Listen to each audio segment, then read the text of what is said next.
এই মেয়ে তুমি চলে এসো। হ্যাঁ ঠিক আছে, তুমি সিলেক্ট হয়েছো। এই মেয়ে এবার তুমি এসো। এই তো তুমিও সিলেক্ট হয়ে গেছো। আরে তুমি রিজেক্ট, এরপরে তুমি আসো। হ্যাঁ ঠিক আছে, তুমি সিলেক্ট হয়েছো। আরে স্যার একটু দাঁড়ান। স্যার আমার খুবই ইচ্ছা আমি সৈনিক হব, আর আমার স্বপ্ন হলো একজন সৈনিক হয়ে দেশের সেবা করব। আপনি কি আমাকে একটা সুযোগ দিবেন? আরে বান্ধবী ওই দেখ ময়লা কোড়ানো মেয়ে আর্মিতে যাবে। আরে দিনের বেলায় স্বপ্ন দেখছে নাকি?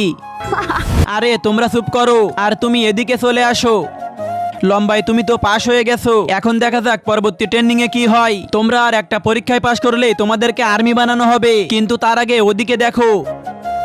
তোমাদের মধ্যে যে ওই গরম পাথরের উপরে 1 মিনিট দাঁড়িয়ে থাকতে পারবে সে আর্মিতে সিলেক্ট হবে।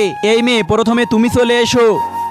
আরে না স্যার, আমি এটা পারবো না, এটা তো খুব গরম, এটা করলে তো আমার পায়ে ফোসকা পড়ে যাবে। তাই স্যার এটা আমার দ্বারা হবে না। আচ্ছা ঠিক আছে, এবার তুমি এসো।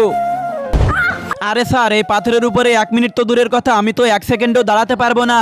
আচ্ছা ঠিক আছে, তুমি এসো। আরে স্যার বাপরে, এটা আমার দ্বারা হবে না, এটা তো খুব গরম। আচ্ছা ঠিক আছে, এবার তুমি এসো।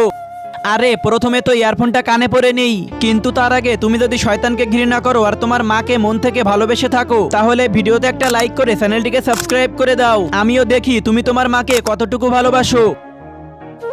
আরে স্যার আমি তো 1 মিনিট থেকেছি। আরে শোভা, এটা তুমি কিভাবে করলে? আরে স্যার আমি তো ইয়ারফোনে জাতীয় সঙ্গীত শুনছিলাম, আর সেটাই আমার ভিতরে দেশপ্রেম জাগিয়ে তুলেছে, তাই আমি এই গরম পাথরের ভেতরে 1 মিনিট দাঁড়িয়ে থাকতে পেরেছি। আরে শোভা ওয়েল ডান, তুমি তো একজন সৈনিক হওয়ার একমাত্র যোগ্য।